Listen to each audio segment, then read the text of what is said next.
society. So we're very, very pleased to have him with us today. Thank you for coming, Todd. Thanks a lot.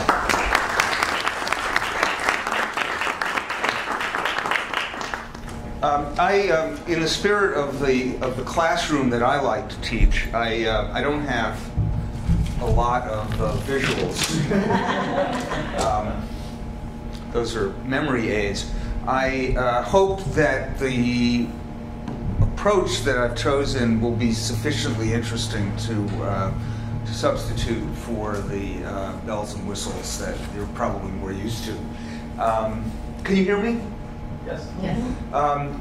Please feel free to interrupt me at any point. What I've chosen to do is to anticipate a dialogue. I thought it would be interesting to itemize what I see as the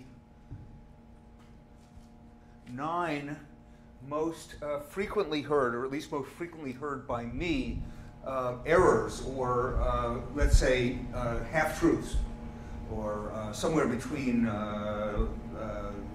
0% truths and 58% truths that are generally in play when people talk, whether in textbooks or in American politics or in this general cultural reference about the movement against the Vietnam War. So I'm in a sense presuming to anticipate or preempt your some of your questions, but I'm sure I'm missing the ones that are most challenging and most subtle. So these are the ones I think that I've heard most over the years. And let me actually, by way of a prologue, it wouldn't be surprising that people would be badly misinformed about the movement against the war, partly because Americans are badly misinformed about most matters. I saw the other day a recent poll apropos the energy bill that just passed the House last week. Asked people, I'm not sure exactly how the question was formulated, and that matters, but anyway, the scuttlebutt is, and it's completely plausible to me, when people were asked what is cap and trade, 1/4 of people knew what it was, knew that it referred to a system for allocating permits to emit greenhouse gases. So no surprise when Americans are asked about geography or about history, including our own history. We're not very good at it, and I'm not even sure that what Americans know about the Vietnam War actually surpasses what they know about the movement against the Vietnam War. Really, these two things, and I gather that this is part of what I'm doing here, these two things should really be taught as one of a piece. I mean, they are the same story, actually. They are two facets of the same story. Unfortunately, this has much been missed, and this is partly because there's something about the movement against the Vietnam War that's still deeply unsettling in the minds of what I'll loosely call the establishment. A number of years ago, there's this wonderful series published called The Library of America. They have been publishing great American writers for 20 or 30 years. There were uniform, beautiful-looking black editions with uniform white, I think, labels and little beautiful, one of those old-fashioned sort of ribbons so you can keep your place. Small print, very carefully edited. A number of years ago, I think it was maybe 20, in the Library of America series, which largely consists of writers like Thoreau and Emerson and Melville and so on, there appeared a volume called Reporting the Vietnam War. And it was a compilation, 2 volumes, of journalism about the Vietnam War. And there's a lot of wonderful journalism that was written about them. So it certainly deserves to be there. But it is, at the very least, peculiar that there is nothing in there about the reporting that's representative of the reporting of the anti-war movement, which was in the annal, I would say, as a sort of amateur historian of journalism, in the history of American journalism, is at least as important. Just strictly as journalism, leaving aside here one's views about the war. This has nothing to do with one's views about the war. It has to do with what are the contours of American history. In the contours of American history, the anti-war movement looms very large. If you need any proof of it, consider that I think it's true, although it may not quite be true, that the last presidential election we had will be the last, but I've said this before, that in which the question of where presidential candidates were and what they were doing or smoking during the Vietnam War was an issue. Maybe it'll come up again. It's conceivable it'll come up again. In any case, we may have seen the last of that. But here it is now, 40 years on. And the anti-war movement and the controversies about the war are still alive. This is not a finished history, any more than the Vietnam was is a finished history. So let me go to, so it's not surprising that there are obfuscations, evasions, embarrassments, repressions, Freudian would say, that have stood in the way of people seeing the Vietnam War movement as not simply a momentary effusion. I will argue it's actually a central rivulet in American history. But I will come to that later on. So let me proceed to half-truths. Interestingly enough, in recent years, there's been, in popular culture, a fair amount of sentimentality about the movement against the Vietnam War. Maybe one of the greatest expressions of that is in the movie made from the musical Hair, which I think is actually quite wonderful. But whatever you think of it as a piece of film, there is in that film, I never saw the play, I don't know if it's true in the play, but there certainly is a feeling that generates in that closing scene in Central Park, if you saw the film, that there was some sort of spectacular overcoming of boundaries, some sort of collective burst of mutual recognition, community, joy, and courage, perhaps, and truthfulness, all coming together in some sort of momentous eruption. It's become fairly routine now. Actually, it's been fairly routine for the last, again, I think back into the 70s, that films that touch on the Vietnam War, films that touch on the movement, I should say, include a scene in which anti-war demonstrators are either demonized, that is, they're flag burners or something of that sort, or they are sentimentalized as, sort of the sweetest people you ever thought to meet. But I'm interested for the moment, the first half-truth or minor fractional truth that I want to address is the sentimental version, in which says that it maybe, except for those people who are actually fighting the Vietnam War, that the anti-war movement was a great popular cause. And certainly the anti-war movement itself is often, or veterans of the movement have told this story ourselves, because it's self-flattering. It's also, by the way, it's not simply a story that's told in the United States. It's a story that's told around the world. I believe, I've never been there myself, but I believe that it's a story that's sometimes told in Vietnam itself, because the official Vietnamese idea about how they won the war was that the war was unpopular with the American people. And when the American people came to realize just how bad it was, they threw up their collective arms and walked away from it. Well, it's a partial truth, because eventually that did turn out to be the case. Eventually the anti-war movement was extremely popular. But I think what's important to realize in getting the historical parameters right is that when the Vietnam War began, that turns out to be a complicated question, but for a number of years, the Vietnam War was vastly popular. At the time of the great, I don't need to review the elements of the history of the war, but you know that the great escalation took place in the spring of 1965, and at that time, when Lyndon Johnson sent Marines, fighting troops who were not any longer presentable as advisors, and began the steady bombing of North Vietnam from the air. At that period, when polling agencies started regularly to assess public opinion toward American policy met with, to pull a figure out of my memory, 81% approval, with something like 15% disapproving and the rest undecided. And if we, do we have a piece of chalk here?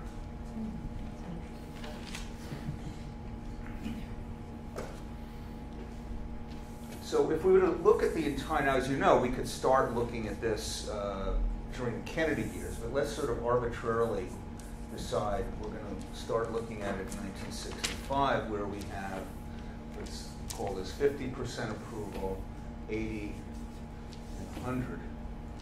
So we're starting here in early 1965 at about 80. Now, it was not until 1968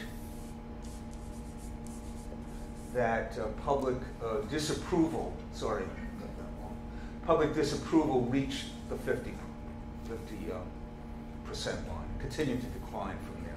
So during the period, the high point of the anti-war movement, or most of it, which is the period from 1965 through 1969, more or less, let's go into 1970. During most of this period, for much of it, and certainly during the run-up to it, the war movement was a popular cause. There were larger pro-war demonstrations than there were anti-war demonstrations, at least until 1967. There were parades down Fifth Avenue, organized by groups like the Veterans of Foreign Wars, supporting the war and calling for not only the escalation of the war frequently, but also for the punishment of anti-war demonstrators. There were demonstrations on campuses where anti-war demonstrators were beaten up by pro-war supporters. And I'm not talking about backwater sort of campuses. I'm talking about places like Indiana University and the University of Michigan. So much for the first erroneous assumption that the anti-war movement was all the rage all the time. Second, it's generally believed, and again I think this is an image that's deeply embedded in popular culture, that the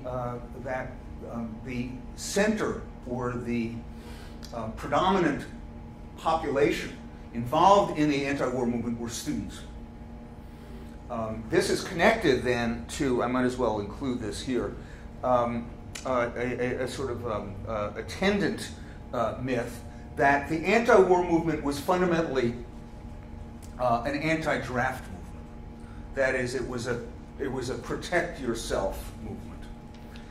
Now, there's some truth to the second, but let me first establish that the student part of it, while there certainly was a core dynamic that was led by anti-war students, is by no means the whole story. First of all, it might surprise you to know, as part of this, along with this mythology, comes the conventional belief that it was educated Americans who opposed the war, and uneducated or less educated Americans who supported it. That one is pretty straightforwardly false. The more education you had, the more likely you were to support the Vietnam War. The less money you had, and money and education tend to go together, the more likely you were to oppose it. That doesn't mean you were more likely to resist it, and that doesn't mean you were more likely to participate in the anti-war movement, but just demographically, them's the facts. We can talk if you're interested about how you could go about verifying that. There were two other important popular, I mean, the anti-war movement by 1968 was an immensity. It was a mass movement. It was a movement that millions of people participated in. And participating here meaning anything from I'm going to quit my job and devote myself to opposing this war, to I'm going to abandon I'm going to throw my medals over the fence. But there were two populations that are especially important in understanding the demography, the sociology of the anti-war movement. One is that the population with whom the war was least popular was African Americans. And so even at a time when large numbers of students were still very much siding with the war, we already began to see around even in 1965, in 1966, expressions of anti-war sentiment, public expressions, demonstrations at draft boards, public statements, if drafted, I will not serve. A black statement to that effect was published in Mississippi in 1965.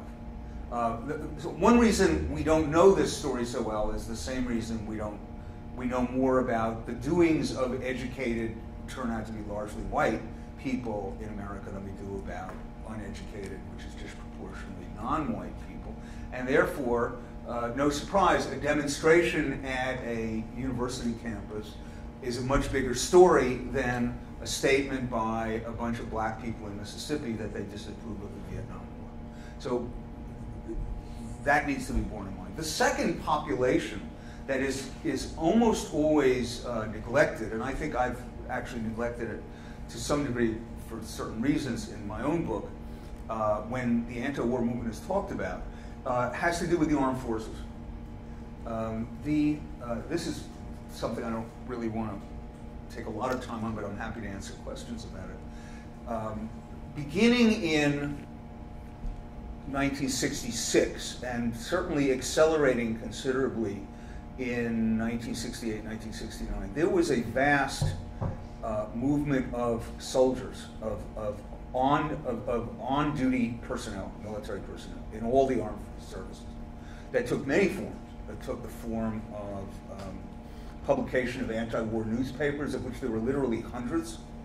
It took the form of soldiers in Vietnam, in particular, going AWOL and deserting, and even attacking and sometimes killing their officers, a practice that was frequent enough to actually have a slang term attached to it. It was called fragging.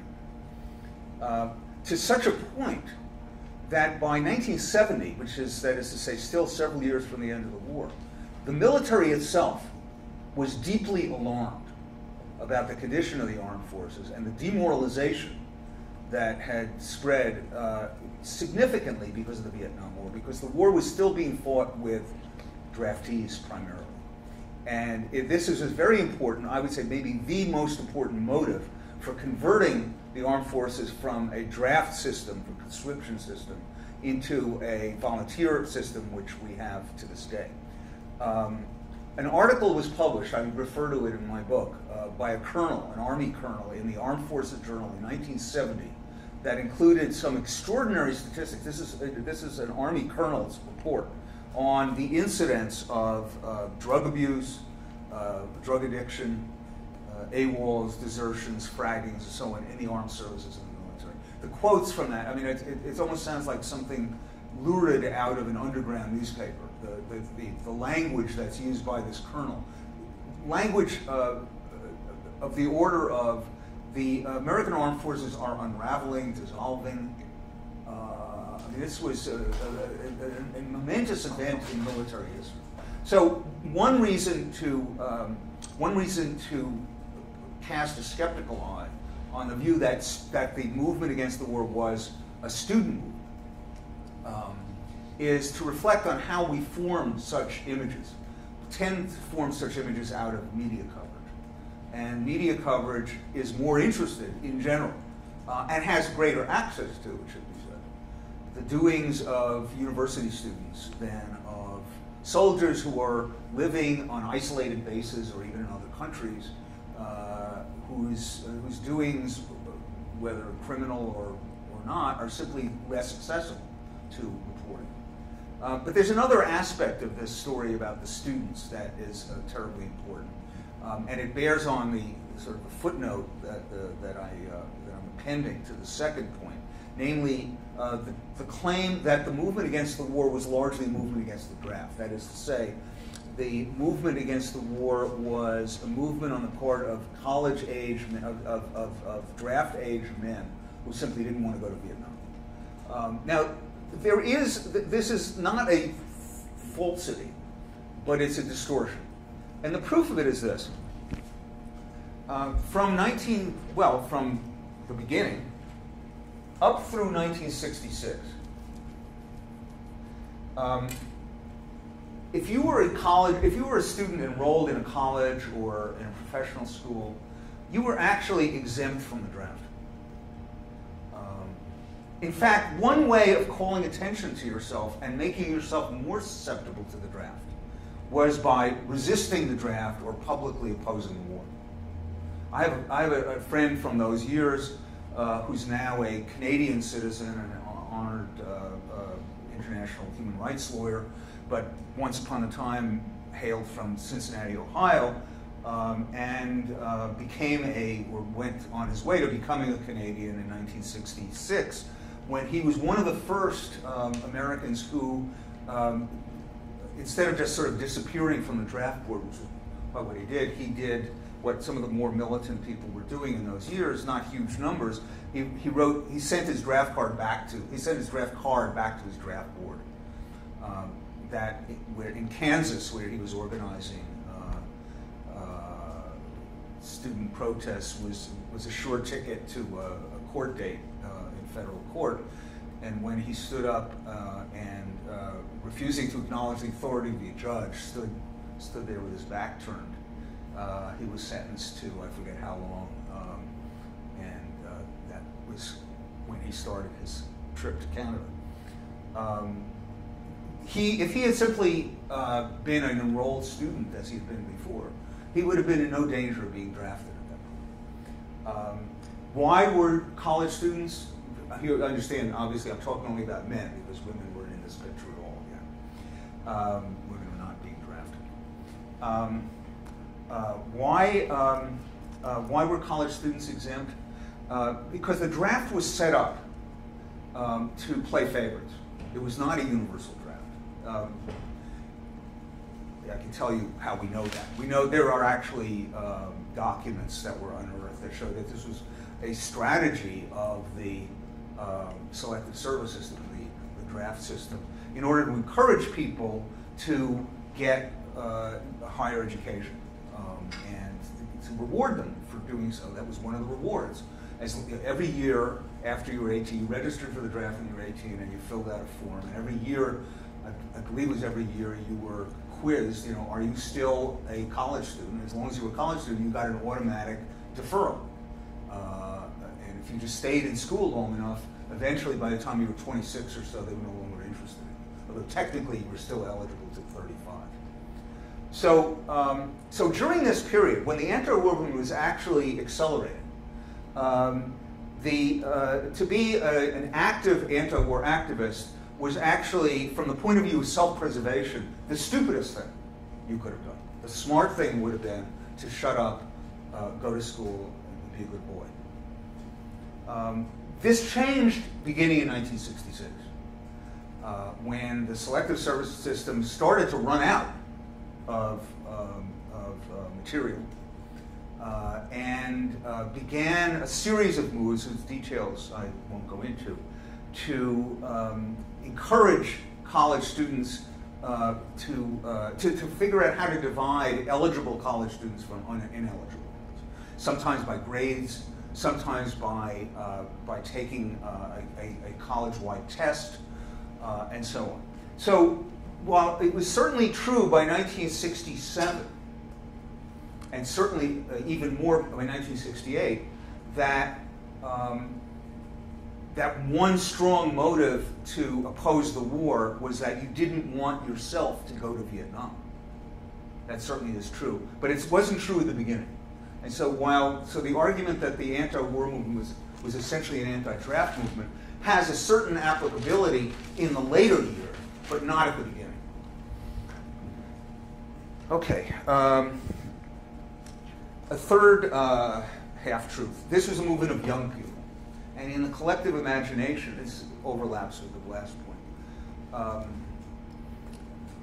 overlapping with the notion that they were substantially students, we have a collective imagery, which is again not false, which associates the movement against the war with what Camden called the counterculture. So it seems that somehow it's maybe all of a piece. Woodstock is sort of the symbolic moment here. You're going to be hearing a lot about that this summer because we're up on the 40th anniversary. And so it sort of seems like there were these people who were wild, had long hair, whatever sex they were, did a lot of drugs, and were draft dodgers. You know, sort of all. Now, that was certainly, that's not a falsity, but it's a distortion, because from the beginning, there were substantial numbers of people, it's impossible to quantify this, involved even, you know, seriously and devotedly involved in the anti-war movement who were not young.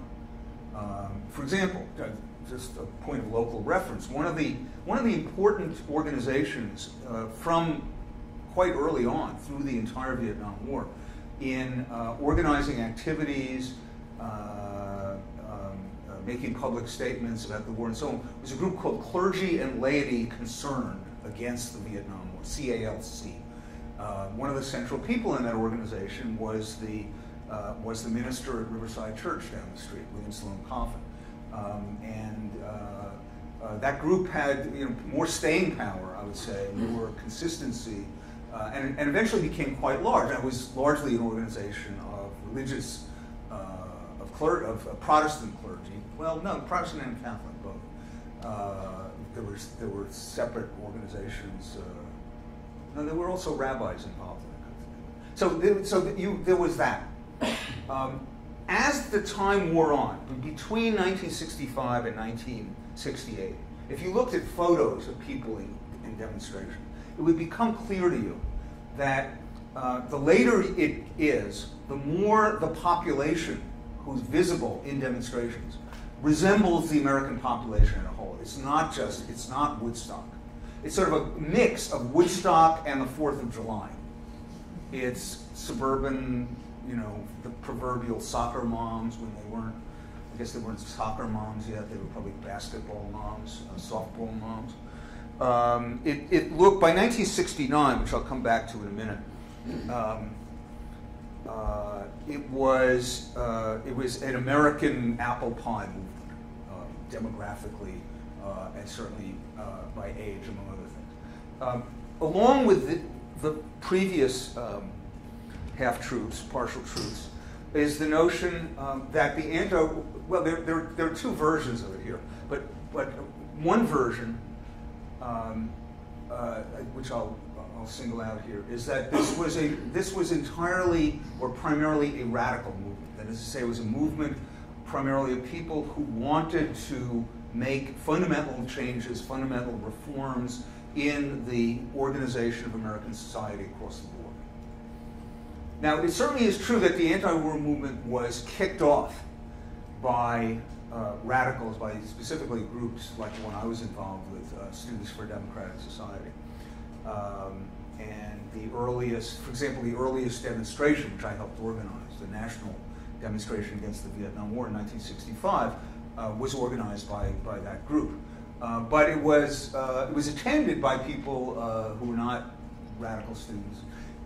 Kind of amusing when we think of what associations radical has these days. If you look at photos of that demonstration, and I have them in another book, you see that an extraordinary number of the students, you know, radical students who are picketing the White House, are wearing jackets and ties, or, you know, skirts and blouses. It's not your, you know, it was different then. And you see a significant number. You'll see there were a significant number of African Americans at that demonstration, and there were a significant number of adults.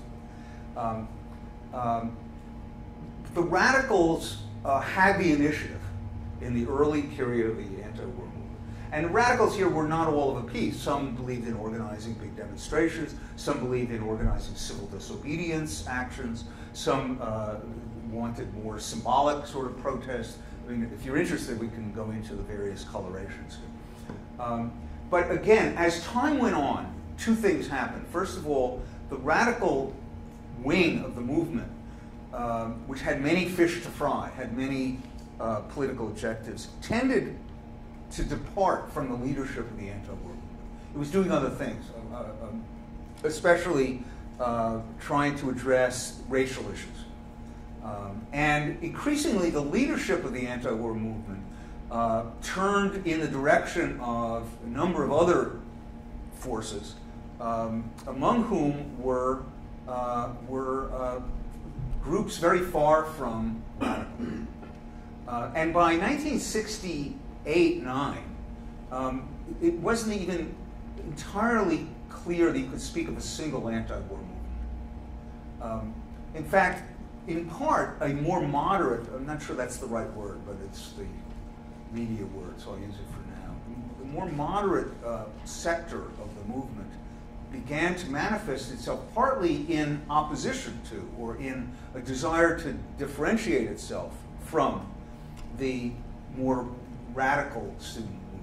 So for just an example, in 1969, and this deserves a very serious commemoration this fall, a group of, increasingly there were students as well as non-students who were kind of, really mainstream sort of people, like student government presidents and college newspaper presidents, increasingly active against the Vietnam War. And people who came out of that milieu, who were uneasy because increasingly it looked as though the more militant anti-war people had the initiative.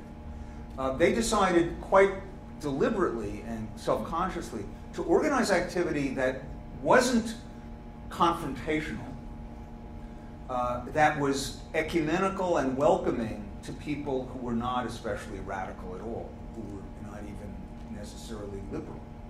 And their big maiden activity was in October 1969. A group of organizers declared what they called a moratorium. And the idea was that on the 15th day of October, people would not do what they ordinarily do. They would do something else, whatever they felt like. It might be, if you lived in a small town, you'd go out to the Civil War monument and you'd hold a silent vigil. You might be organizing a petition campaign directed at members of Congress or local politicians. There were an immense range, and there were also big demonstrations. And the idea was October 15th would be the one day when all this would take place, and that if the war didn't end, then in November it would be 2 days.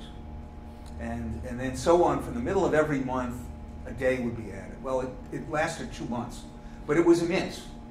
It was immense. And the moratorium of October 15th brought out, quite literally millions of people around the country. There was no central place. It was highly dispersed.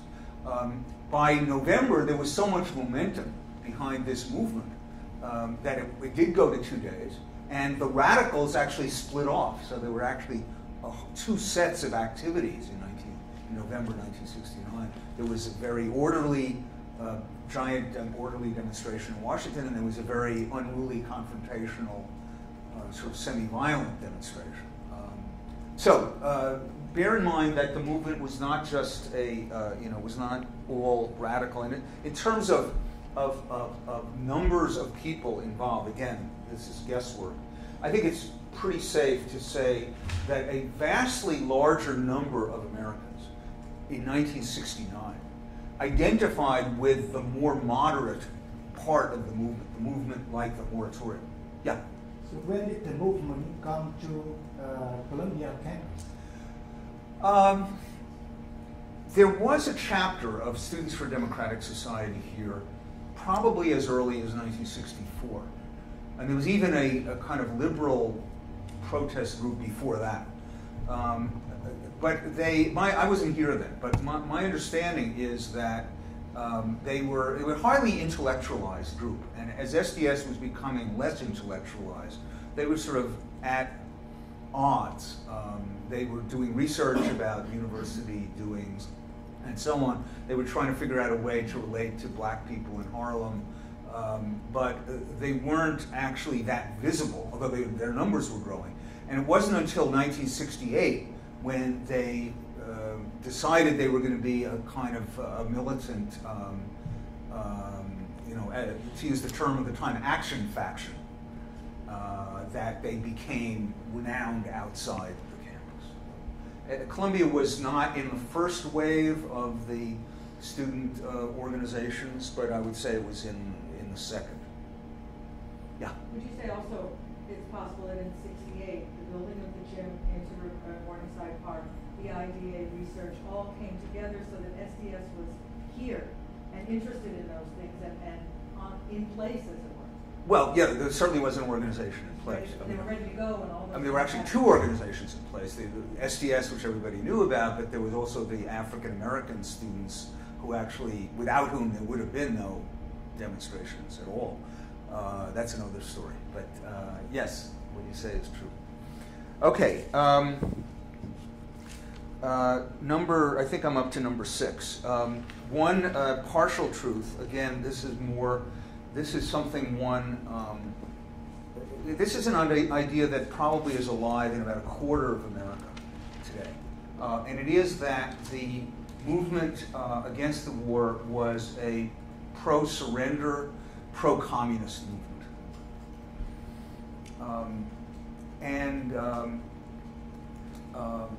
It became impolitic to say that in recent years, because this is still a highly charged issue.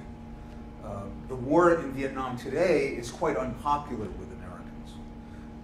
So it's not even George Bush, who clearly believes this. McCain is a more interesting, complicated case, but certainly George Bush, who certainly believes this, never said so in so many words on the campaign trail. That would be dumb. But it is true that there were people, increasingly, there were only very few in 1964, 65. By 1969, or so, 68, it was not uncommon to see people at anti-war demonstrations carrying Viet Cong or North Vietnamese flags and making extravagant statements about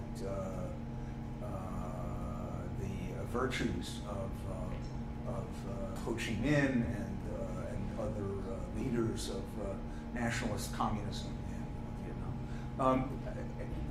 They were real, and they became increasingly well positioned in organizations like SDS, Students for Democratic Society, by 1968 or so, as increasingly they began to think of themselves as revolutionaries. But even at their peak, they were never a majority, or close to a majority, even of the members of a radical organization like SDS. There was much more a tragic sense that the war was unsustainable, it was immoral, that it was also doomed, and therefore that it was a sad but true fact that the best thing that could happen for both America and Vietnam would be for the United States to withdraw. But that was different from exuberance about the virtues of the other side. Again, by far the majority of the anti-war movement didn't think the war was admirable, didn't think it was moral, didn't think it was strategically sensible, didn't think it was premised on logic or evidence. But that's not the same thing as saying that they were a pro-communist movement. Okay, there are one other. I mentioned the idea that the movement. You've got a question? Oh, sorry. Yeah. Was the growth of pro-communism anywhere tied to the fact that the administration was kind of labeling anybody who was anti-war as? I mean, is there some connection to that they just kind of? No, because that flopped. As a tactic. An anecdote just to. Certainly the Johnson administration tried very hard to make the case publicly that this was not a native-grown movement, that this was a specifically communist-financed and instigated movement. And there's a kind of funny story that illustrates how weird this got.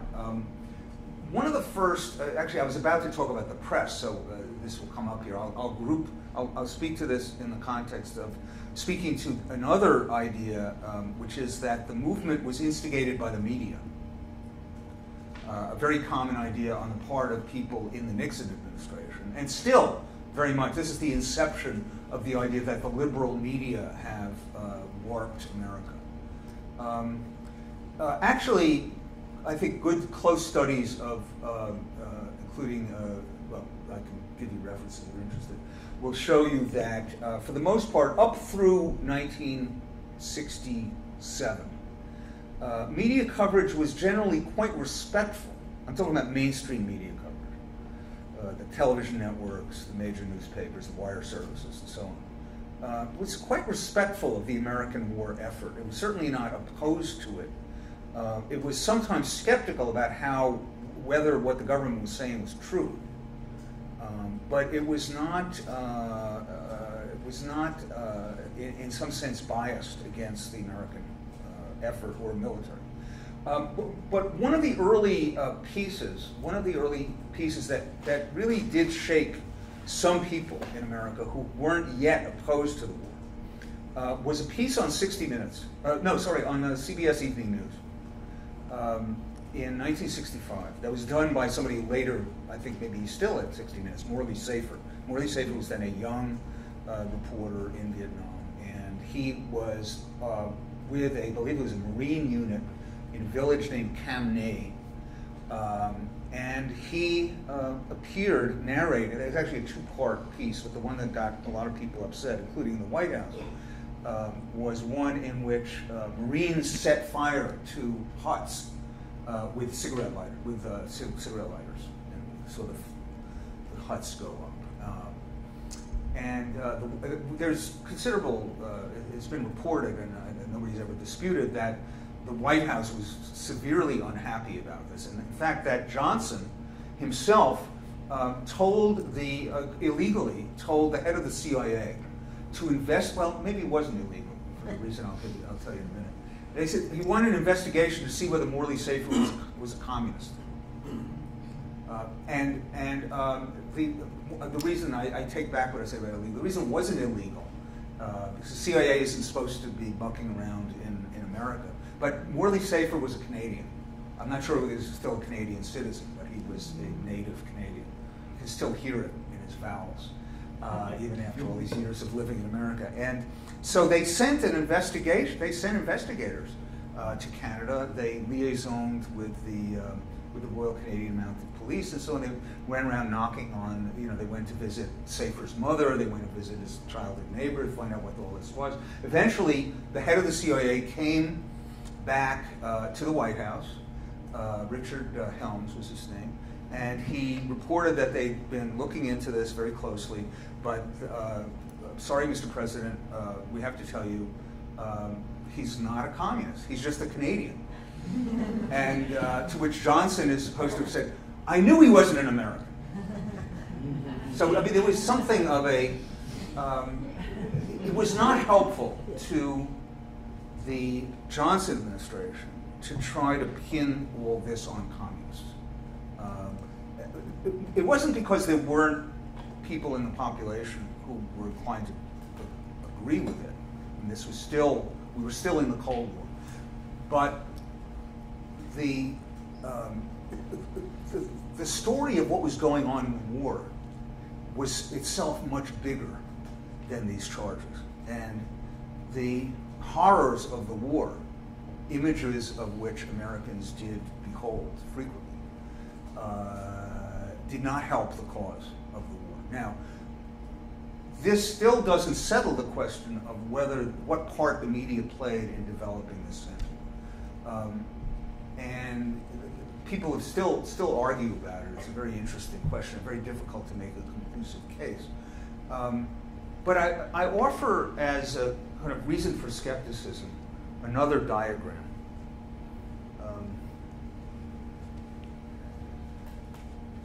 I would if I had that chalk.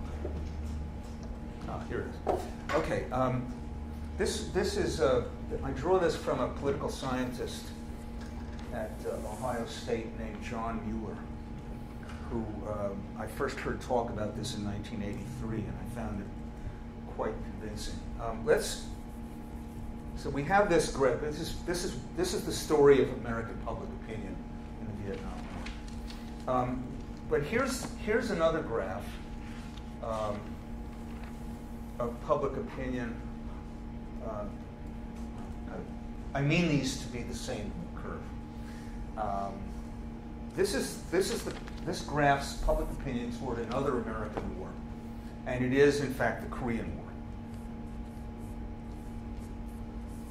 which of course was much briefer. That is, it started out when North Korea invaded South Korea. 80+% supported the intervention, and the war became less and less popular because it was perceived as being stalled, just as the Vietnam War was perceived as being stalled. So this is curious, isn't it? Here's Vietnam, during which there was television live, not live, but I mean rapid response television. And there was also an anti-war movement. Here's Korea. Very little television coverage. There very little television news, by the way. It was not until 1963 that CBS and NBC went to 30-minute news broadcasts at night, and 15 minutes before that. Not until 1967 did ABC join them.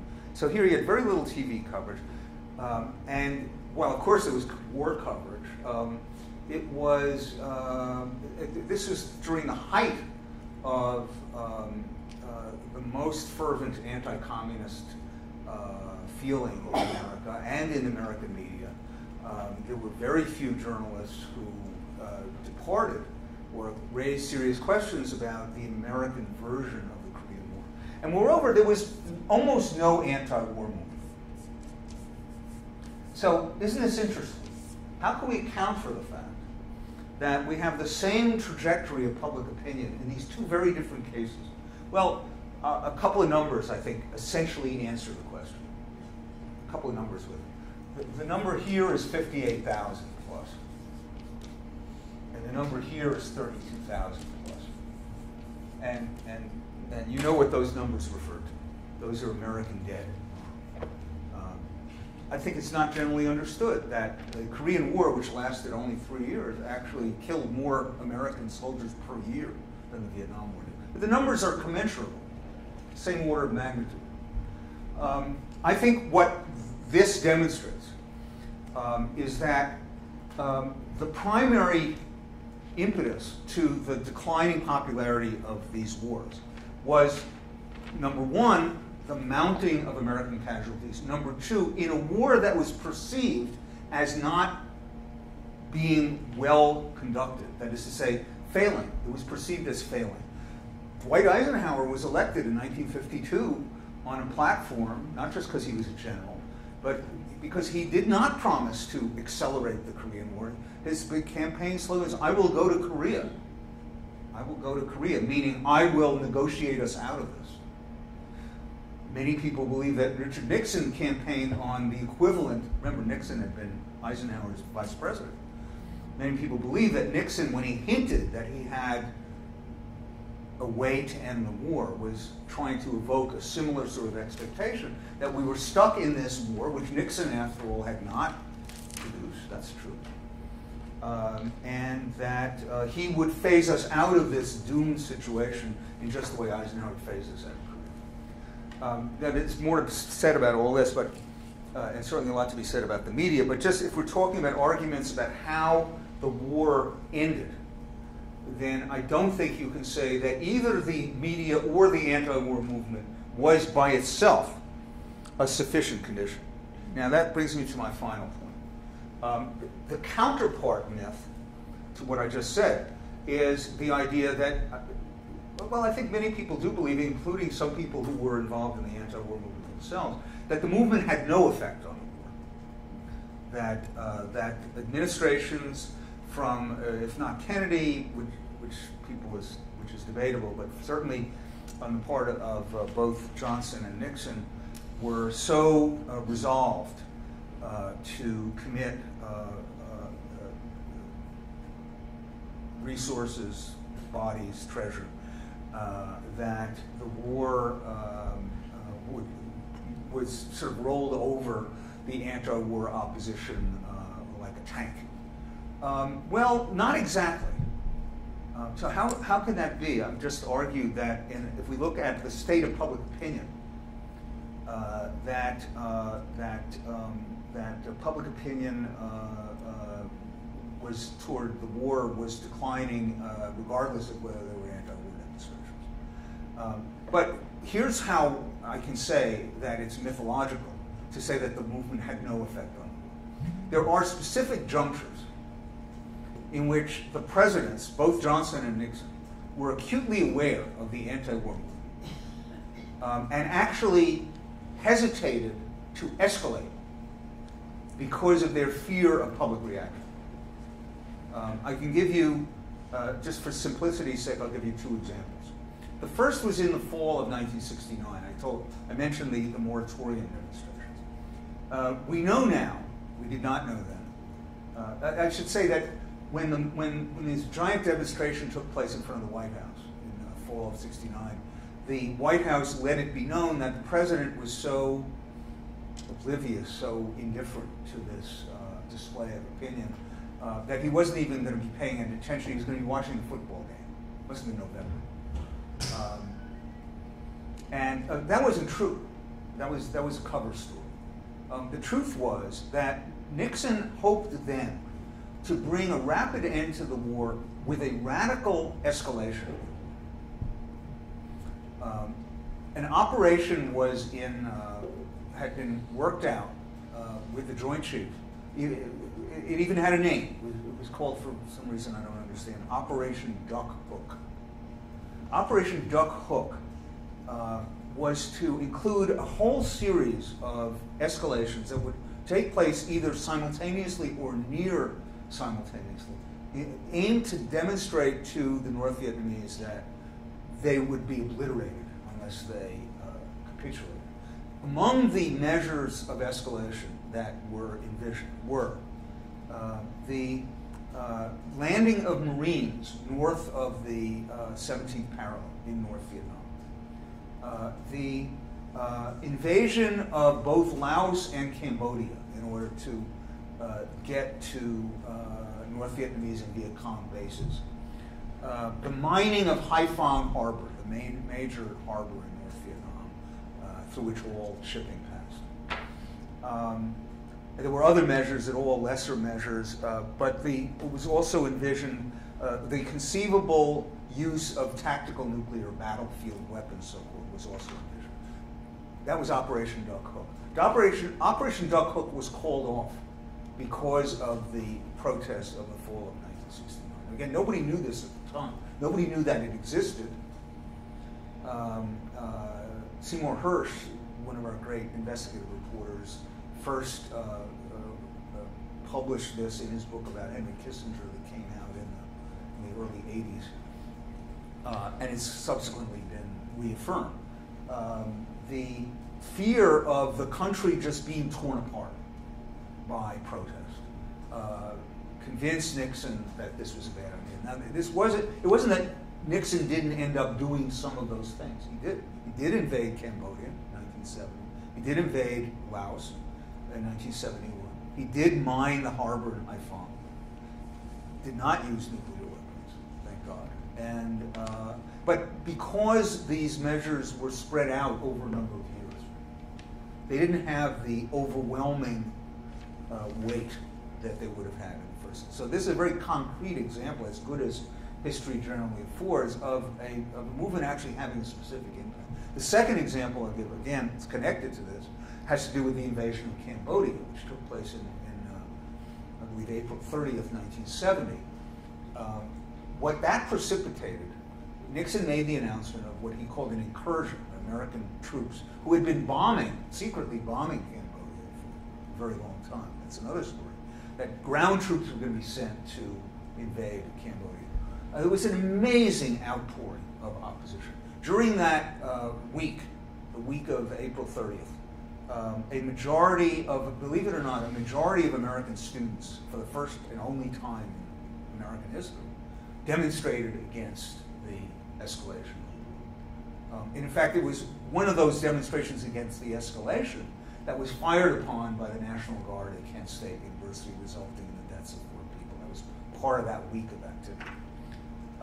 And one concrete result was that Nixon felt that it was politic for him then to announce that the troops were going to be withdrawn by the end of the month. So again, there was this very specific, concrete reaction to an anti-war activity. So there are others, but I don't want to regale you with details. But there are other such moments in which it becomes evident that the anti-war movement actually was a political force that, like all other political forces, was taken into account by the people who were making political decisions. Many more examples of this in a book written by a former student of mine, Tom Wells, called The War Within.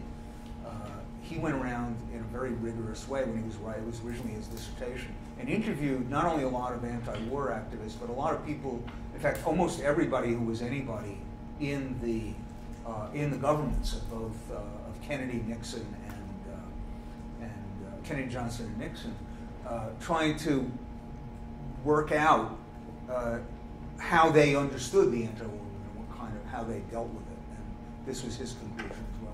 So let me just make one final point. I believe that the anti-war movement was one of the most effective and widespread social movement upheavals in American history. And in fact, I was once at a conference, same place where I met Don Mueller, who taught me these numbers, 1983, where I made this point in public that I claimed that the anti-war movement against the Vietnam War was the most effective anti-war movement in history. During a break in the conference, a man came up to me, one of the few people at the conference who had actually worked in the Kennedy administration. He had been actually one of the key Vietnam advisors, a man named Roger Hilsman, a professional State Department pro, who had himself, I learned subsequently, been one of the doubters about the wisdom of Vietnam. He came up to me and he said, what you said about the most effective anti-war movement in history, that's not true. I said, what do you mean? What was more effective? He waved his finger and he said, the Bolshevik Revolution. Technically, he's right.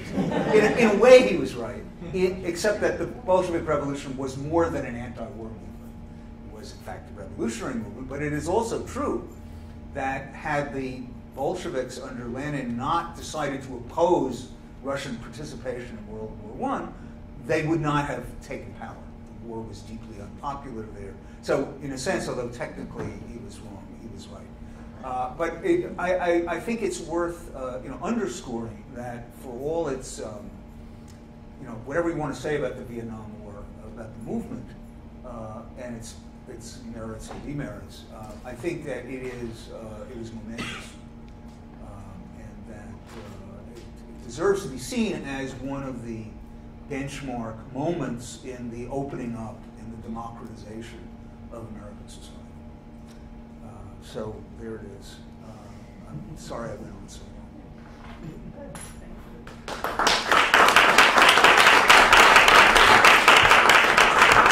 We're happy to take more questions. Yeah, we have ample time for some questions.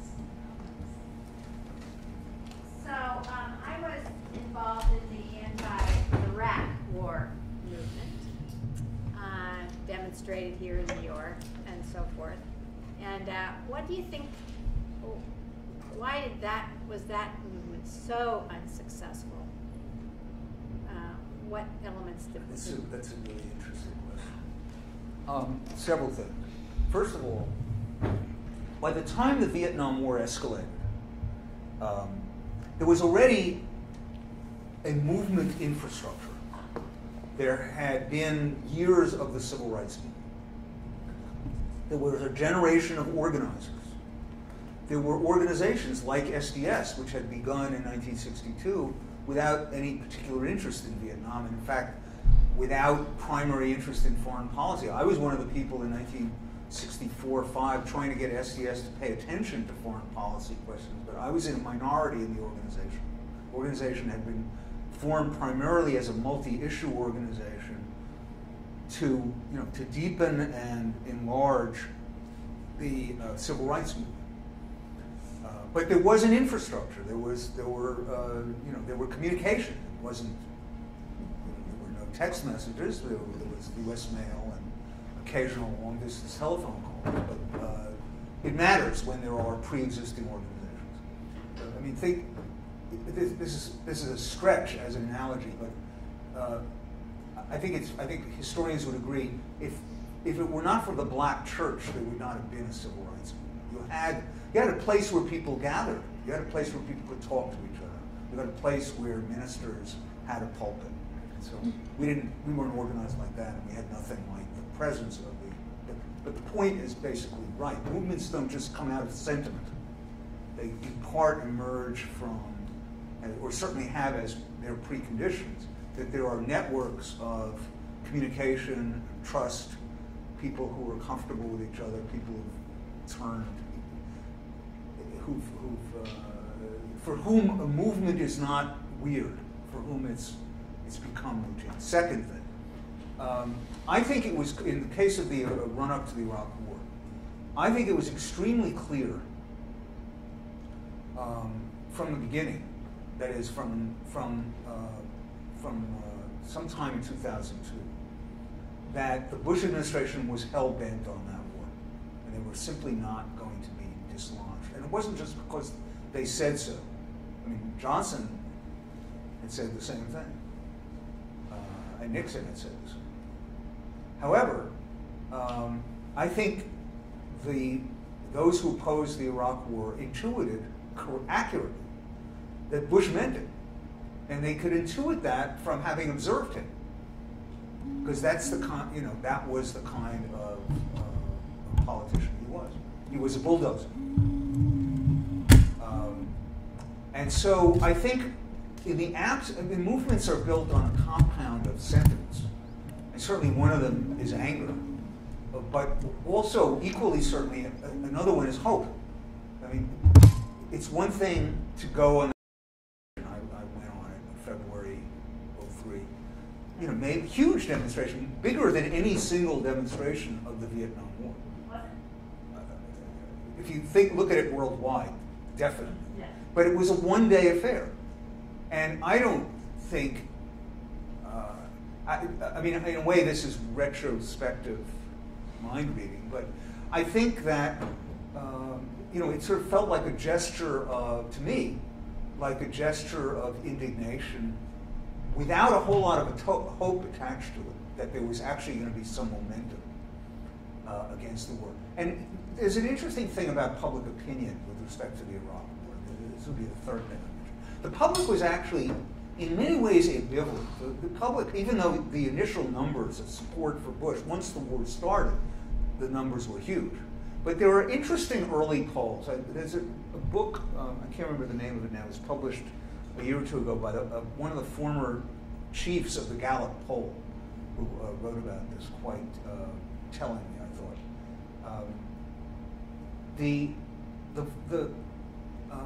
If you ask people, a question like, should we go to war before?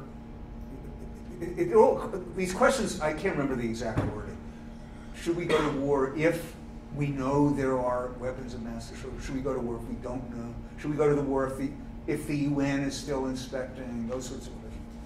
Depending on which questions you looked at, you could reasonably see a whole lot of ambivalence on the part of Americans. One of the interesting things this guy pointed out in writing about the Gallup polls that he had done at the time is when they then proceeded to say, well, what's your preference? So a majority said, go to war. Next question.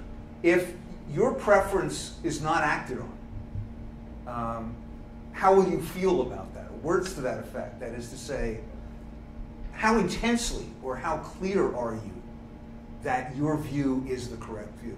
Well, then, what that displayed was even more ambivalence. That is to say, yeah, people liked the idea of going to war because they believed Bush and Powell and the rest of them on balance, but not with fervor. That is to say, it would not have been bad politics not to go to war.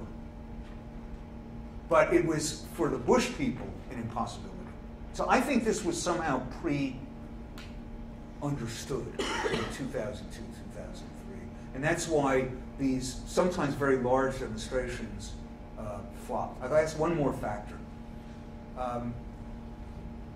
The earliest anti-Iraq war demonstrations in Washington, I'm not sure about here, were organized by a left-wing sectarian group. Or there were actually two or more. There were a couple of major ones who, some of whom actually liked Saddam Hussein. Some of whom sort of were doing the equivalent of waving the Viet Cong flag. Not that Saddam Hussein was the Viet Cong by any means. This was a turnoff to a lot of people. Now, it was because they were quick. They were pre-organized, because those sectarian groups had continued to exist since sometimes even before the 60s. So they took the initiative in organizing a lot of this. But it did not, and it served their organizational interests, but it did not serve the interests of a movement. So there were a significant number of people, I talked to people like this myself, who went down to, I remember talking to somebody who heard about one of these demonstrations in Washington, said that, well, I got to join this, I'm against going to war. Went down to the Washington Monument, joined the demonstration, saw these signs, some of them were, sort of intensely anti-American. Some of them were radical Palestinian. Some of them were, sweet on Saddam, and said, the hell with this, I don't want to go near this. Now, had the American anti-war movement started out in that way, it would have had a self-made hurdle to climb. It would not have been as well as successfully organized as it was. Well, I'm going to say that one of the things I went to in Central Park, there were booths there with the communists and whatever, and I went, wait a minute, I'm not for these people, right. But then it became clear to me that they were just, using this to further their own cause, but sure. that the bigger cause was more people. But I also thought that the press hardly covered it at all. Well, that is certainly true. At the very beginning, that was not exactly astounding if you'd been through the 60s, but still remarkable how downplayed those early demonstrations were in specifically both the New York Times and the Washington Post. By the way, one reason that the demonstration in February of '03 was as big as it was that enough anti-war people had become infuriated by the sectarian groups that they had created a new coalition trying to leave those people out of it. Well, that didn't quite work. I mean, if you were at that demonstration at the UN on that bitterly cold day, if you looked at, remember they had jumbotrons set up. In the foreground of each of the jumbotrons were people, I forget what flag they were holding, but they were the people from a group called Answer. What does it stand for? Something or other, war, something, racism. This is one of those sectarian groups. And they had positioned themselves, even though they had been cut out of the primary organizing role. They had positioned themselves so they were in the foreground. They were like, smart political operatives. They had positioned themselves so that theatrically they looked like the organizers. And that was the kind of thing that was going on. Yeah? Well, first of all, Answer organized the DC March. Others joined them afterwards, so they were definitely part of the organization. But They may have been, but it wasn't what they wanted. It was no longer the... There were people speaking at that speaker's platform who they thought were, hopeless wimps. And I guess my other question is kind of, was the Iraq War anti-movement, unsuccessful? I mean, the war became unpopular faster than the Vietnam War. No, same. By the way, John Mueller, who demonstrated this, published a book subsequently with the same graph on the Iraq War popularity. It's the same curve. Okay. I mean, Once again, I was looking at another curve, and it looked like Iraq War became unpopular. I don't think it's true. I mean, I'd be interested in looking at evidence to that effect. National. I think they got away with what they wanted, and what stopped it. The war was just as with the Vietnam War and the Korean War, it wasn't going anywhere. A lot of increasing numbers of Americans were being killed. The casualty graph goes the other way. And increasingly, Americans who'd been told this was going to be a cakewalk, or something like that, mission accomplished, and so on, said on pragmatic grounds, well, this ain't right. A lot of people who supported it going in thought it was now insupportable. So already by the 2004 election, I think polls showed that a majority or close to the majority thought the war had been a mistake. But the Bush people were unstoppable. That's my view. Yeah. I mean, I had the same reaction though that I mean maybe they got away with it, but that a public opinion did turn. And one factor you haven't discussed is economic reaction. I mean, especially with the Iraq War, but the sense that maybe people vote their pocketbooks too. That in addition to all the damage to American public image and casualties, that the economy was stagnating in both periods, and a sense of just money being poured down the drain too. People vote their pocketbooks, but they don't always know what's in them. I don't think that was a central factor. It was not in the Vietnam case. I think later we come to understand, it wasn't until the war was over that the argument first began to be made that one of the sources of the great inflation of the 70s was the fact that Johnson, who drastically escalated the war, was understood that it would become unpopular, understood that it would damage his domestic reform, that people would begin to see a kind of zero-sum game, figuring that it would be necessary to trim one in behalf of the other, trim domestic reforms in behalf of the war. And so instead of raising taxes to pay for the war, he went into debt. So that was a way of disguising the economic consequences of the war. And it really was not a debated issue. I mean, in the big arguments, specifically in the 1968 election, or even in the 64 election where Johnson campaigned as an anti-war candidate, the question of the cost of the war really did not loom large. It was not what galvanized people. I mean, I think the anti-war people would have said, even if we're being paid for this war, even if this war is a profit center, we don't want it. The Iraq War is more complicated, partly because it was understood that it was so vastly more expensive. Although it was also disguised in some ways. I mean, you realize until this year, the Bush military budget that was revealed, that was laid out before Congress every year, did not include the cost of American wars. That was an off-budget item.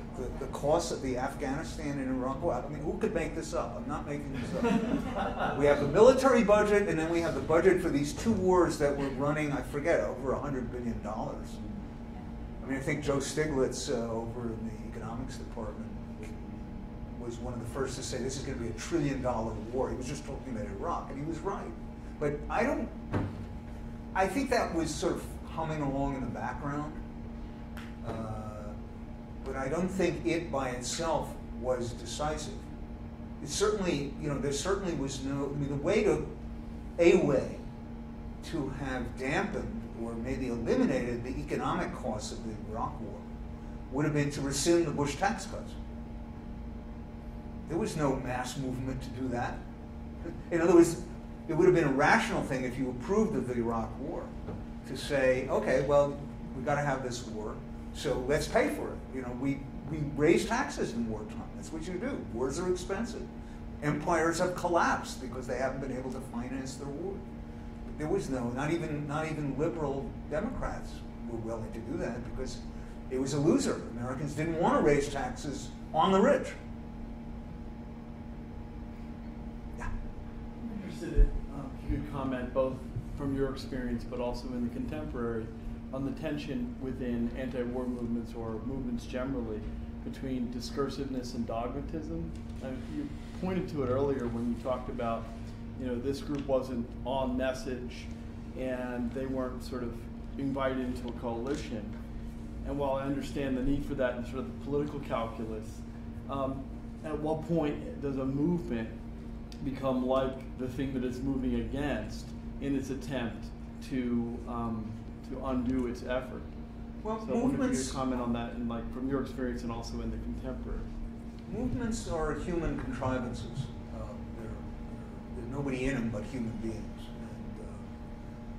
and for reasons that are, in part built into human psyches, I think, having to do with competitiveness and self-interest and so on, and reasons that have to do with social organization, competition. Political scientists study this kind of thing to beat the band. Doesn't matter whether you're talking about, evangelical churches, university faculties, political administrations. There are certain propositions that cut across lines. You can make certain predictions about how alliances stabilize and when they don't stabilize, and when people leave. Famous economist Albert Hirschman said that when people disagree, there are three things they can do. They can exit, they can voice. What was the third thing? Exit, voice, and loyalty. Or they can stick around. Under what conditions do people leave when they're angry? To what extent do they stay in and try to change it, and so on? Many propositions can be trotted out by social scientists about this sort of thing. So I don't think there was anything. I don't think there's anything acutely unusual about this trajectory in the anti-war movement. Similar faction fighting broke out on the right. In fact, interestingly, the major right-wing student organization of the 1960s, a group called Young Americans for Freedom, which was founded by William Buckley, went through a comparable sort of path to SDS. It eventually broke up around the same time SDS did. Interestingly enough, because partly over the war, because there was a significant faction there that opposed the Vietnam War, or came to oppose it, and partly over differences which still are differences on the right between libertarians who were, for example, against the draft altogether, and people I'll call, for shorthand, statists, that people who want the executive to have more power. So I don't think there's, yeah, it was a very highly charged atmosphere, and there were many political forces at work, and people don't come into a social movement purely. They bring themselves. And what they bring has these attachments, those attachments, these disattachments, and so on. But I think, sort of the view from some altitude says this is the story of social movements. I'm curious about a comparison between the media's take on Vietnam and shaping public opinion and kind of where we're at today.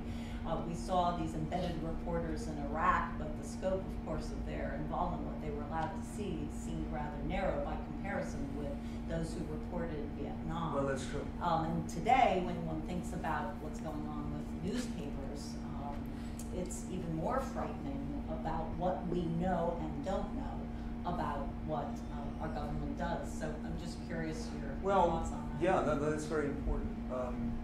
You know, hard as it may be to believe from today's vantage point, a lot of the really excellent, I mean, I'd say the great bulk of the coverage of the Vietnam War was made possible by the U.S. military. I mean, reporters were ferried around the country on U.S. military helicopters, and to my knowledge, none of them was shot in the back. And you know, I mean, and they were treated respectfully. It was not yet a piece of the military's conventional wisdom that the press is stabbing us in the back. So the dynamic, it wasn't that most reporters who covered the war were against the war. I mean, David Halberstam, probably the most revered and famous and maybe influential of these reporters, actually publicly spoke in behalf of the war up through, I believe, around 1966. He finally decided it was a quagmire. But that didn't mean he thought it would have been a bad idea. He thought it meant we're stuck. But he actually did think it was a noble effort for some time. Here's what the press, this is what drove the press crazy. They would go out, they'd see things happen. They'd see Americans clearing, or Americans, first of all, they saw that the Saigon army wouldn't fight. Secondly, they saw Americans clearing a territory, clearing a village, and so on. And then at night, no, you can't go there. Why? Because it's controlled by the Viet Cong. So wait, what goes on here? So they go to the military command, which every day holds a briefing, which was known as the 5 o'clock follies. And they'd say, well, what about this? And the military spokesman would say, that didn't happen. What are you going to believe, me or your own eyes? I mean, quite seriously. What the major force in driving the Vietnam reporters away from the war was the discrepancy between what they observed and what the military was telling them was going on. They would laugh at the military. And by the way, it's also, there was no censorship. I mean, there was no minder system. Interestingly, I don't know how well this is established, and it's not really my field of work, but I once was giving a talk in Washington about the anti-war movement, and there was a guy in the audience who had worked at the Pentagon in the PR office, and he said that the NBC News had come at some point during the Vietnam War, had actually come to the Pentagon and asked them to impose censorship, because they were kind of queasy about what they were showing. And the government didn't want to do it. I mean, that's a different world. As I say, I can't confirm it, but I found it kind of startling that somebody would even maintain, you know, this was a career Pentagon bureaucrat who said. I think that the military changed in its relation to the press, in part because of what felt to them like the catastrophe of Vietnam. I was referring before that, you know, their military collapsed. I mean, the main thing you care about is, I mean, yes, of course you're a patriot if you're in the military, but you also care about your guy, and your thing fell apart. So they went to work to make sure that would never happen again. Many interesting things followed from that. One thing that followed from that was we don't do long wars anymore. We do weekend wars. For years we did only weekend wars. You know, Ronald Reagan sent, I forget how many thousands of troops to Beirut, and they were on duty there. And then, I forget which Islamist faction blew up the barracks and killed 241 American Marines. And Ronald Reagan, the most belligerent talking American president in decades, what did he do? Withdrew the troops. Lyndon Johnson used to say, we're not going to tuck tail and run. He tucked tail and ran, and then turned around and invaded the island of Grenada, which is about the size of Berkeley, California, so we could claim victory. I mean, really, so I mean, it wasn't until the Gulf War, the first Gulf War, that that the military was actually interested in wars, and we knew then, and we know now, that the military, Powell in particular, were actually fairly skeptical about the first Gulf War.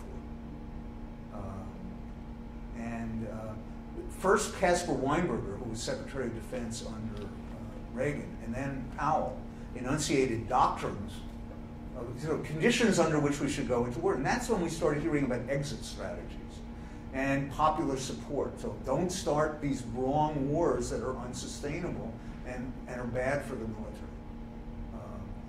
George Bush Sr. was very shrewd in the way he approached the first Gulf War by organizing it as an international expedition with UN sanction, getting it paid for by the Japanese and the Saudis. I mean, that was a rather brilliantly pursued operation, just as a way of leaping over the hurdle that had been placed by the military, because they didn't want to do Vietnam again. It left a very bad taste in them. And this also led to the system of controlling the press. So in the first Gulf War, they set up groups of reporters who they trundled around. You couldn't just hitch a ride with a helicopter. I'm not saying that would have worked in Iraq. The geography is different and so on. But it also, among other things, made it a lot easier to control reporting. And then, of course, yet even more so in the case of the Iraq War and the embed system. I think I drifted away from your question. And it's very worrisome looking forward with so few reporters who are even assigned to being overseas. Yeah, no, this is really terrible. A few months ago, I don't know if you were there, Jonah, one of our PhD students brought to speak to our program a friend of hers who had been for 5 years the Chicago Tribune correspondent in South Asia. So really that's a lot to cover, right? India, Pakistan, Afghanistan. But she was it, and she, a woman named Kim Barker, very good reporter, she gave a remarkable talk to us about Afghanistan. Why was she here in New York? Well, because after 5 years on this job, a lot of it covering Afghanistan, the Chicago Tribune, which was about to declare bankruptcy, had told her to come home and go to work in the Metro Bureau, and she quit.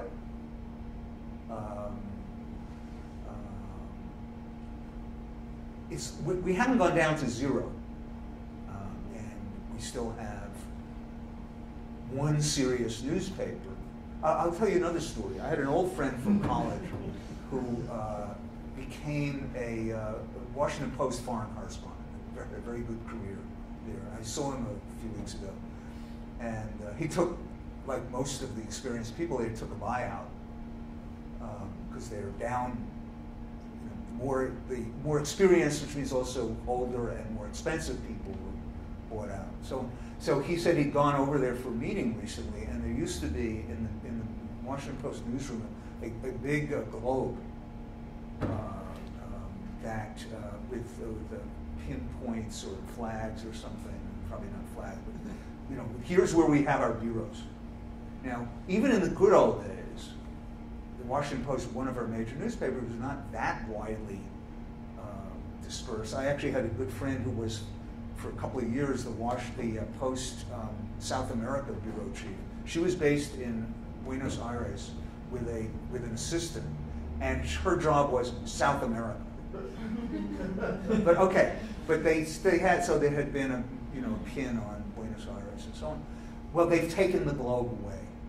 It's no longer in the room, and my friend said, obviously it's an embarrassment because anybody who'd been around would recognize how bare it is. The Boston Globe has closed all its foreign bureaus. The Baltimore Sun closed all its foreign bureaus. The Chicago Tribune, I think, is in the process. None of the networks. I mean, this has already been an old story for a number of years. Everybody has a bureau in Jerusalem.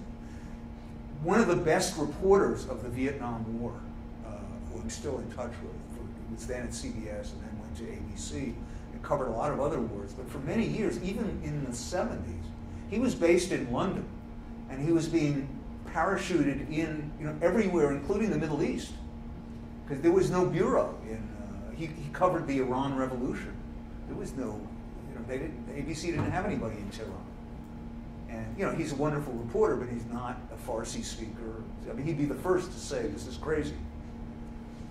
So it's going in that direction anyway. Now, of course, it's precipitously gone. And I look at the New York Times. I don't know how many of you read the New York Times this week. It's more than my students. It's still kind of a great deal for $2.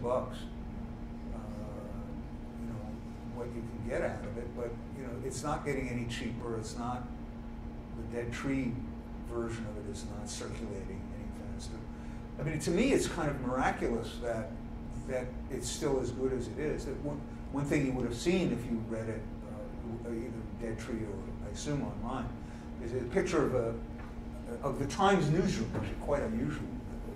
And the reason there's a picture of the Times newsroom on the inside page is that a reporter named David Rode just came back to New York and was being greeted by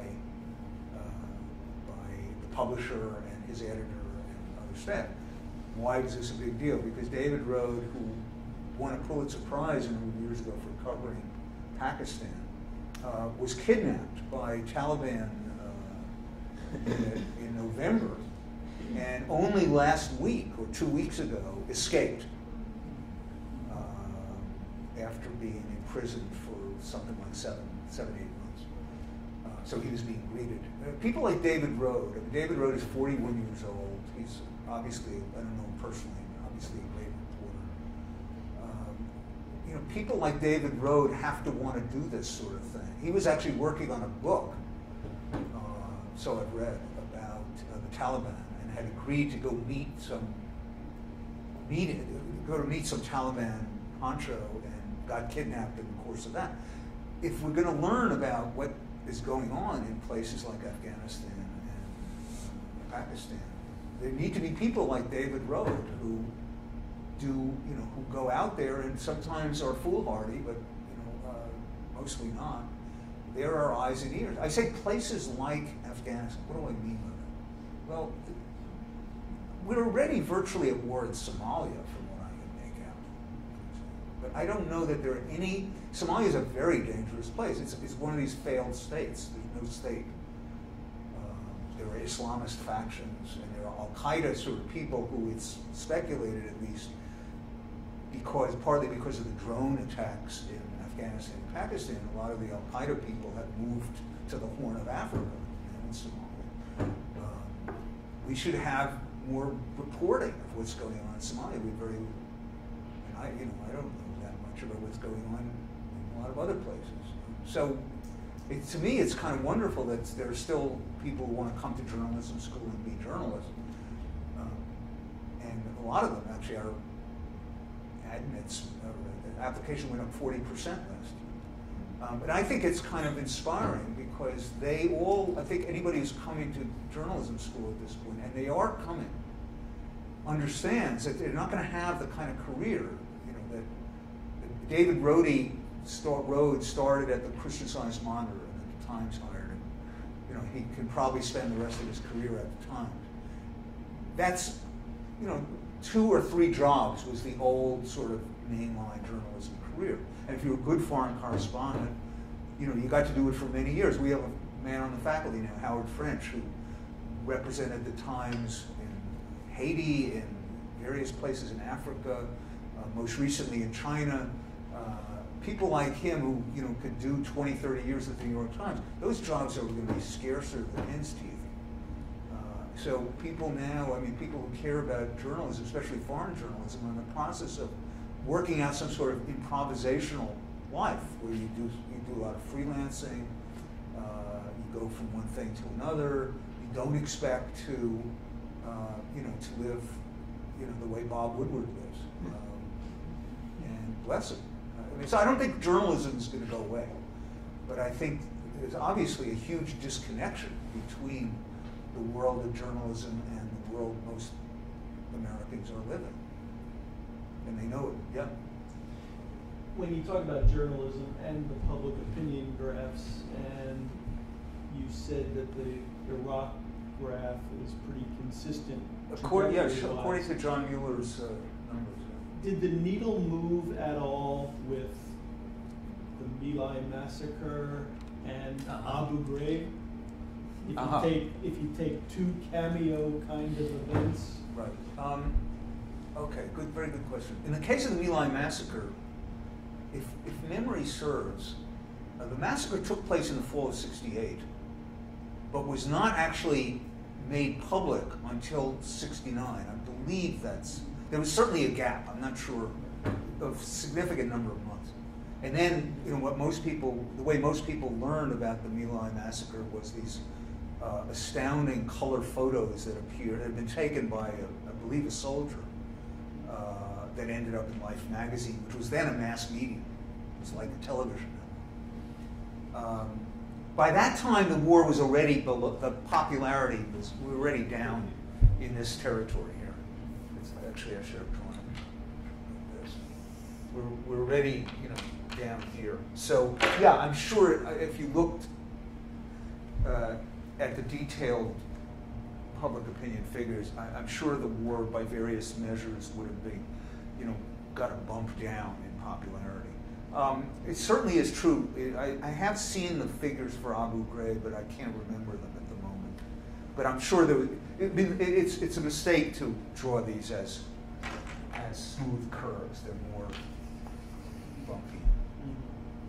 I don't know about Korea, but yeah, it's certainly bumpy with respect to Iraq, and Abu Ghraib is a real benchmark. Now, those photos first appeared in the spring of '04. Shortly thereafter, I think, it probably did bump support for the war on whatever exactly it meant at that point. Because don't go to war is a clear position. Get out is not quite such a clear position. So how do you do that? And then the debate is how do you do that? In some ways, it's still a debate. I'm sure that it kicked the support for the war or for the status quo down. But at a time when, according to some polls, most Americans had already turned against the war, they were still not willing to vote for John Kerry. I mean, the number had sunk below 50% by November '04. So it was about 6 months after the photos appeared. So, yeah, these things matter, but they're not by themselves decisive. Yeah. How much of this is tied in with, I guess, the international response to the American positions on the war? Because, I don't know, it seems like after 9/11, there was a need for America to prove its strength in the international community. And maybe in the case of Vietnam, there wasn't that same need because of America's position in the Cold War and its, Well, that's certainly true. That's important. Although, and the precipitating incident, so far as most Americans knew, that led to this big escalation in 1965, was an attack in February of that year on American barracks. I think it was a mortar attack, and a certain number of American troops were killed. And so far as we outside Washington knew, the big escalation, the sending of the Marines, the bombardment of North Vietnam was a response. But in fact, that response had been prepared for months. In fact, George Bundy, who was one of the major decision makers in the escalation of war, made what became a notorious remark. This event in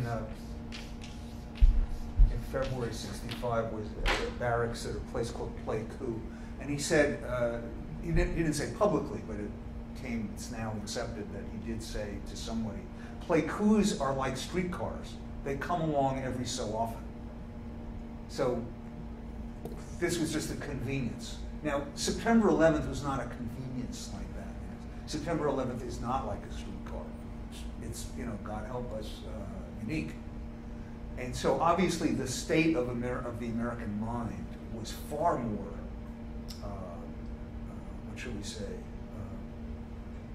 open or predisposed to accepting a certain story about Iraq that connected it to September 11th. And Bush used that adroitly.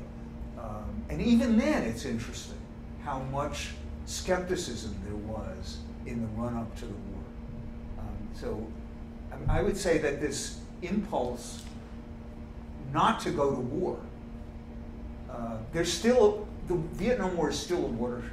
It's harder to get Americans to war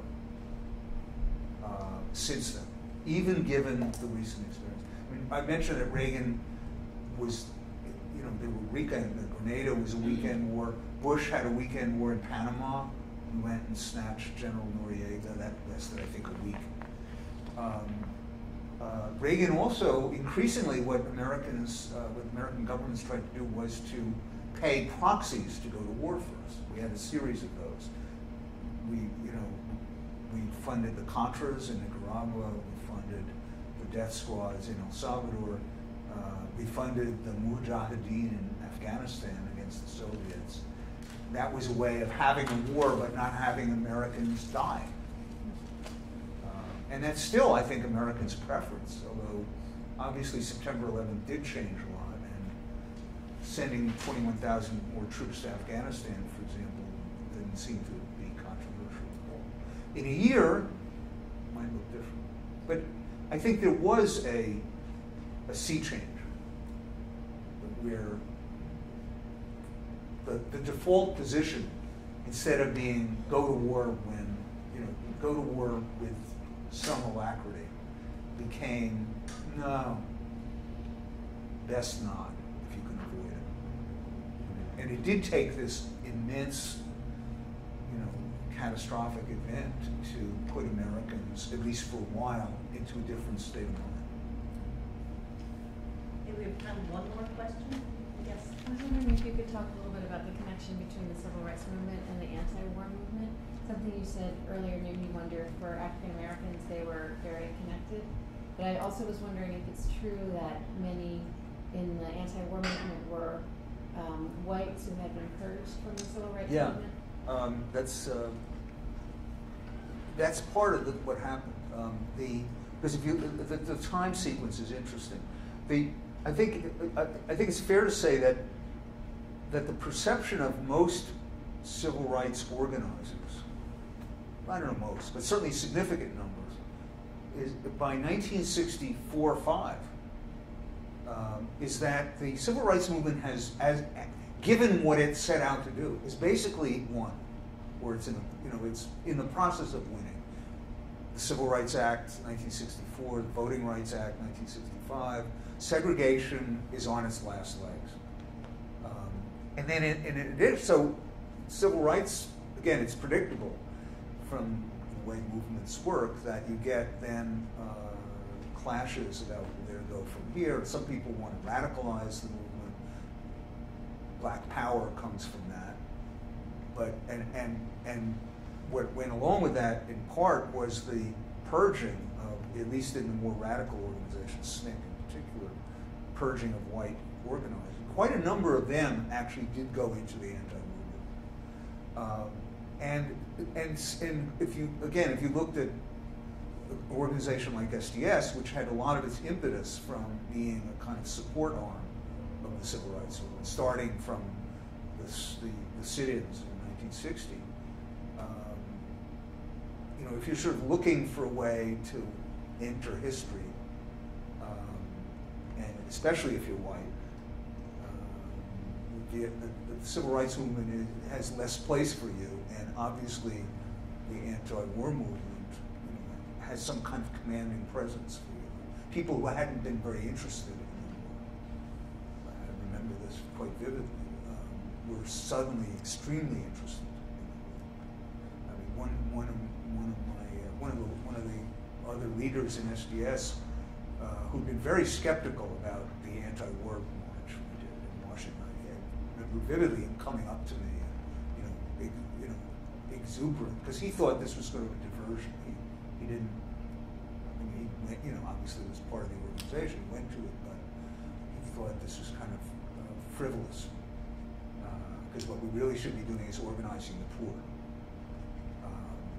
So yeah, infrastructure, individuals, specifically whites, the clergy also who'd been deeply involved in the civil rights movement tended to turn toward the anti-war movement. And then people who sort of burned out. I mean, one of the speakers at that first big national demonstration that SDS organized was Bob Moses, who had been one of the key leaders of SNCC, the Student Nonviolent Coordinating Committee, had been more than anyone else responsible for the great Mississippi Project that had so much to do with, bringing down the curtain on Jim Crow.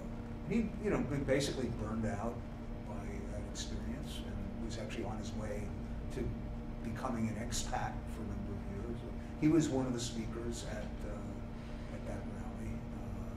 The Freedom Singers, who were sort of the official troubadour group of the civil rights movement, they sang at that rally. So there were these convergent. I mean, it was a pretty small world, and we tended to know each other. And there was a lot of backing and forth. The draft resistance movement was heavily organized by veterans of the civil rights movement who borrowed a lot of the nonviolent strategy and iconography from it.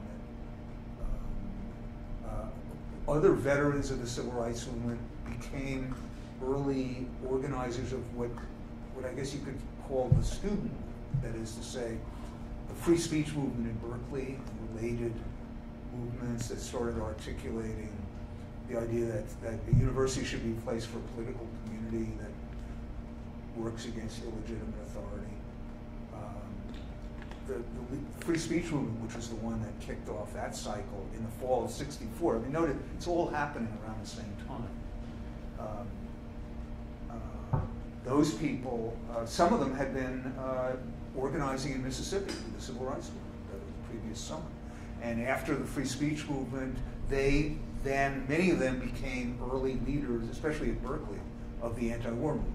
So there was this sort of moving sort of pig in a python effect. Thank you so much, Todd.